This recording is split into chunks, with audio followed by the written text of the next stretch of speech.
Hello, everyone. Welcome back to In the Waiting Room podcast. I'm your host, Rashad Edwards. This week, we're switching things up. No guests, just me. I came across an old interview with Viola Davis where she talks about the pay gap between herself and actresses like Meryl Streep, Sigourney Weaver, and Julianne Moore. It hit me because it's not just about talent. Viola's talent is undeniable. It's about how markets, audiences, and perception play into pay.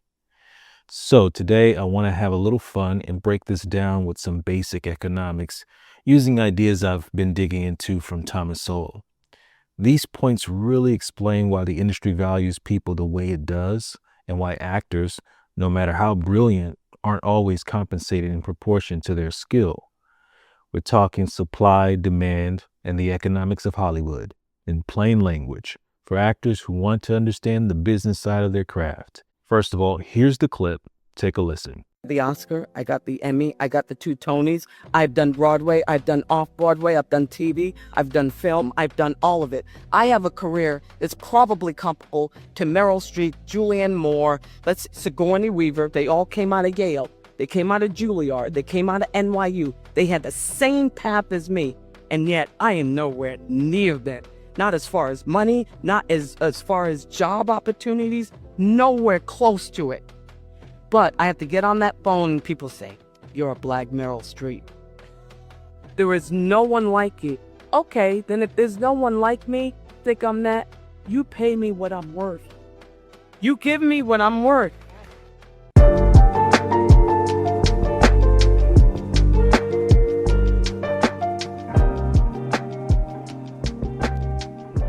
Welcome to In the Waiting Room, a podcast that invites professionally trained actors, especially those from institutions like NYU, Juilliard, and Yale, to sit down and speak candidly about life between the big breaks.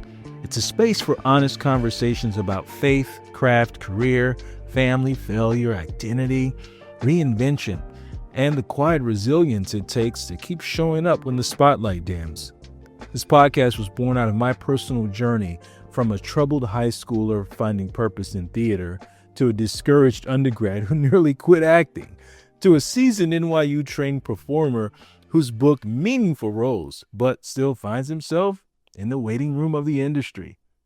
So come along on this journey as we speak to actors across the broad spectrum of theater, TV, film, producing, directing, you name it. This is In the Waiting Room with Rashad Edwards.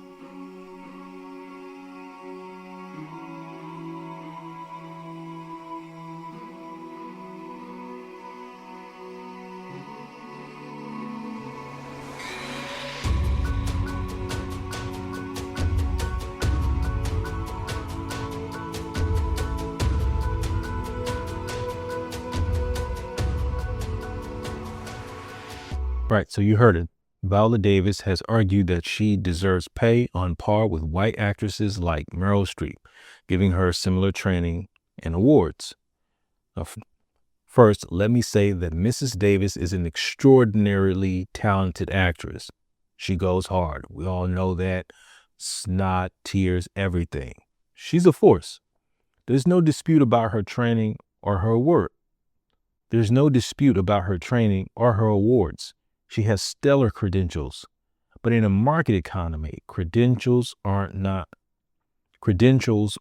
the same as market value. Hollywood, like any industry, does not pay you for effort or accolades alone.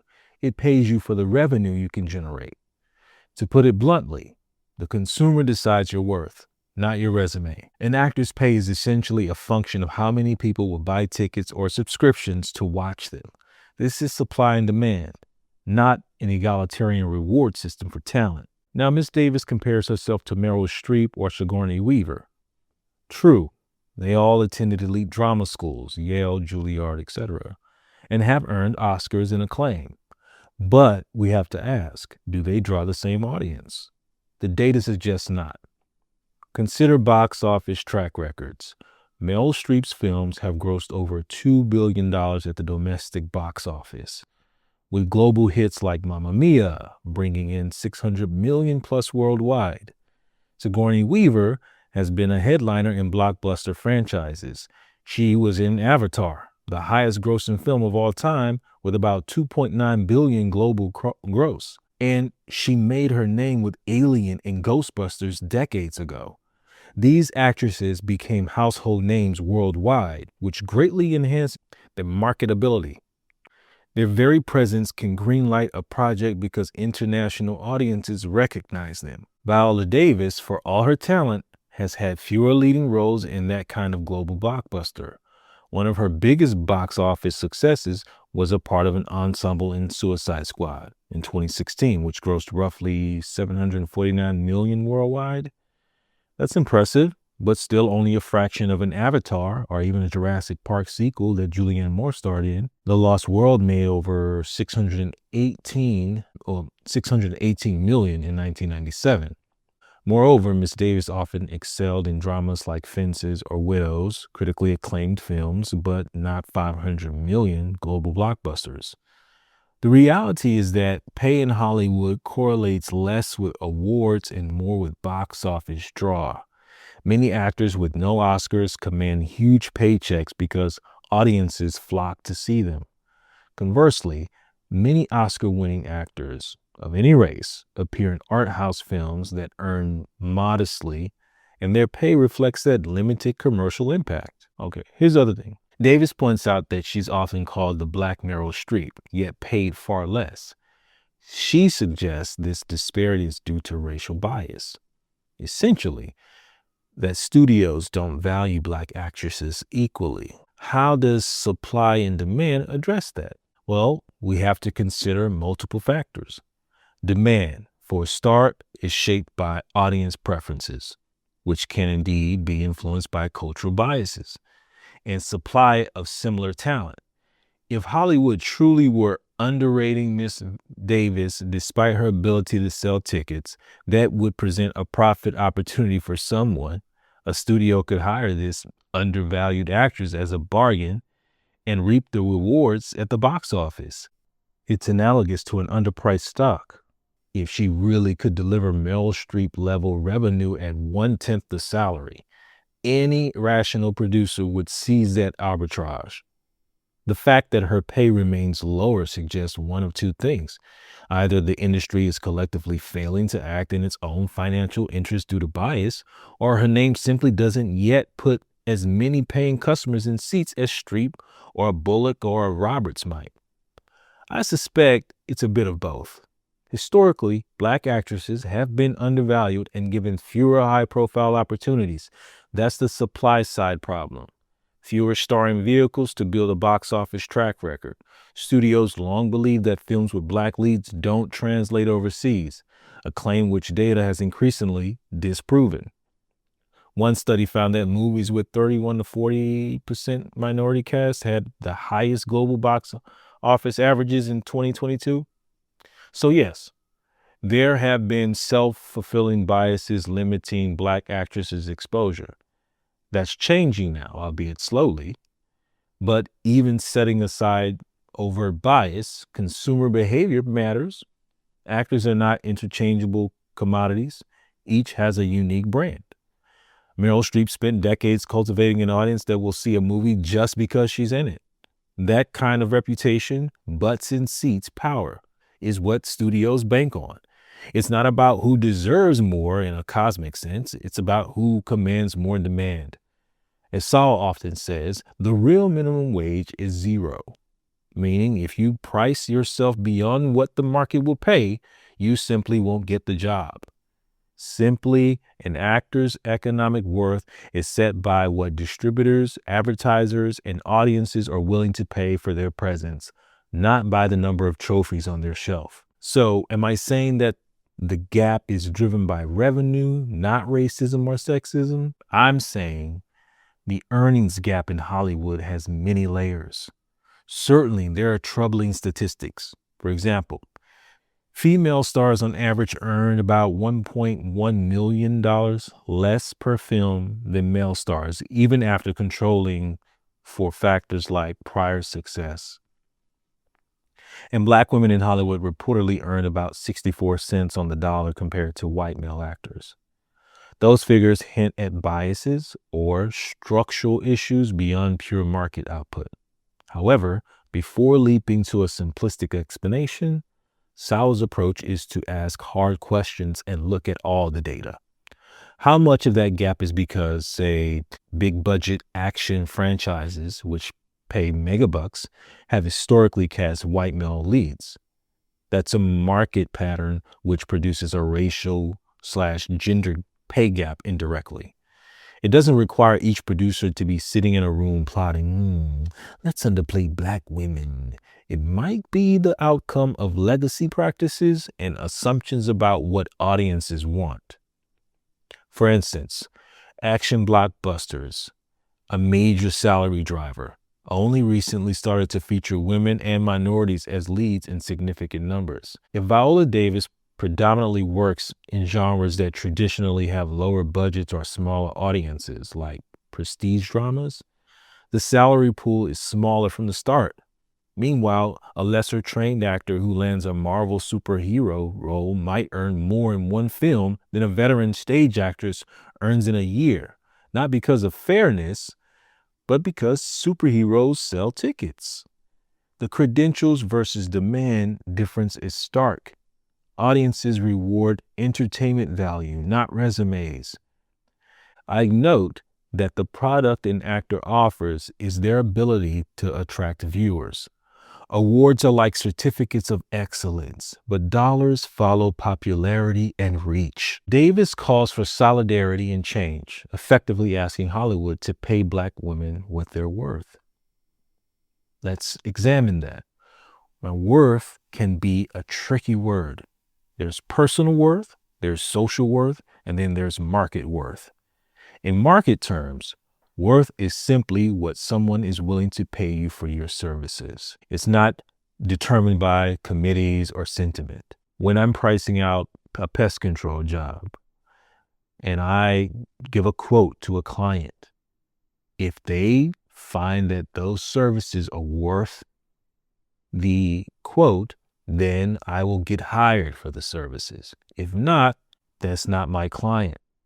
And I'm not their servicer. We're not the company, and it doesn't make a match. We move on, or we negotiate. Now, when Miss Davis says, pay me what I'm worth, I believe she means recognize my equal talent and compensate me equally. That's a moral argument, and I sympathize with that sentiment. But an economist would translate that into pay me in line with the revenue I generate. If indeed her presence in a film generates as much revenue as Meryl Streep film, then the market has a discrepancy that needs correction. If not, then what she's really asking is for Hollywood to change the system, to give more high-profile roles and marketing support to black actresses so that they can generate comparable revenue. It's notable that when given a chance to lead a project with broad appeal, black actresses do deliver. Taraji P. Henson, for example, led Hidden Figures, a film that grossed over $230 million worldwide. And yet, she still spoke about being paid a fraction of the cost of her white counterparts. That indicates that even after a proven success, the next contracts didn't immediately even out. So there's inertia and negotiation dynamics at play. Top salaries often go to those with leverage. Agents can argue their client will bring in big overseas sales, etc.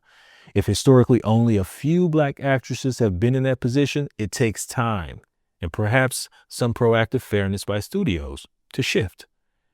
However, we must avoid platitudes and examine facts. It's easy to invoke racism or sexism as the sole explanation, but hard data and economic logic ask us to parse how much is consumer-driven versus industry-driven bias. Are audiences less inclined to see a movie starring a black woman because she's black? Or is it simply that they haven't been marketed such movies frequently? If it's the former, it's a societal preference issue. If it's the latter, it's an industry habit issue. Either way, from Sowell's viewpoint, the solution isn't to ignore economics. If you want pay to rise, increase the demand. That could mean Black actresses producing their own hit films, or studios investing in them as leads and proving the audience is there. In a free market, the most surefire way to get higher pay is to make yourself harder to replace and more profitable to hire. In summary, I'd say no one deserves filet mignon pay just because they're a filet mignon talent on paper. The entertainment business is not a welfare program for highly skilled. It's a competitive market.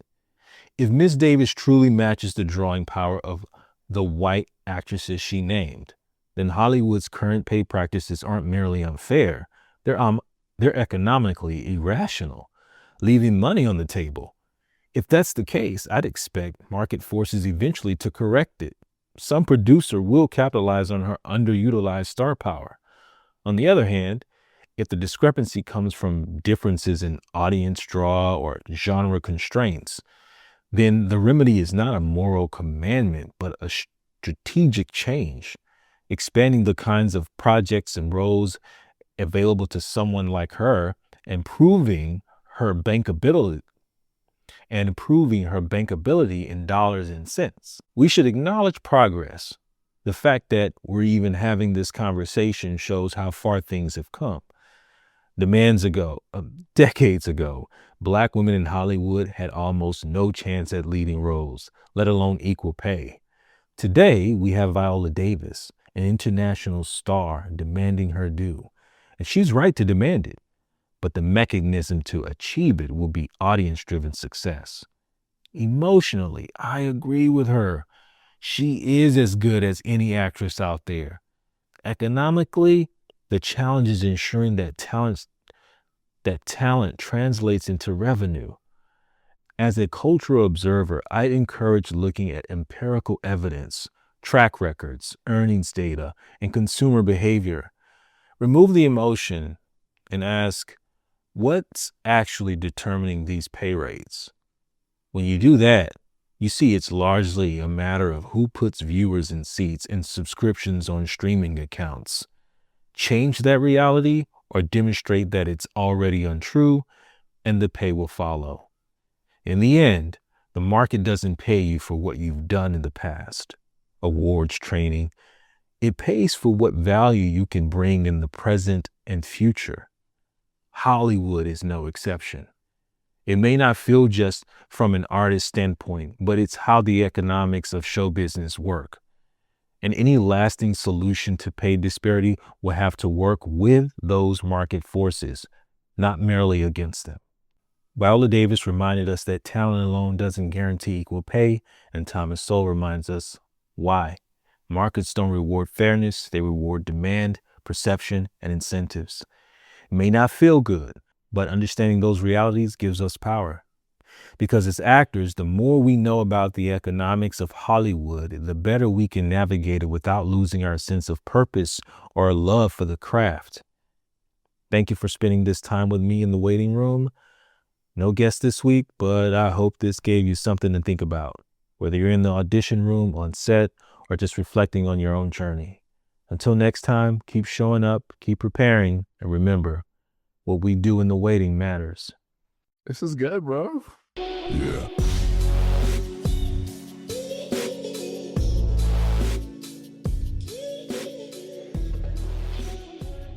All right, people, that's it for today's session here in the waiting room.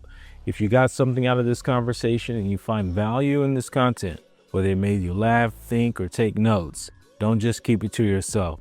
Share this episode with a friend who's grinding toward their own dream. And make sure you hit that subscribe button so you don't miss the next drop. And if you're on YouTube, smash that like and the ring bell so the algorithm knows we're bringing the heat. On Apple Podcasts and Spotify, leave a review. It's free, it takes 30 seconds, and it helps this show reach more folks like you. Until next time, I'm Rashad Edwards reminding you the wait is never wasted when you're working on your craft and yourself. See you in the next one. Peace.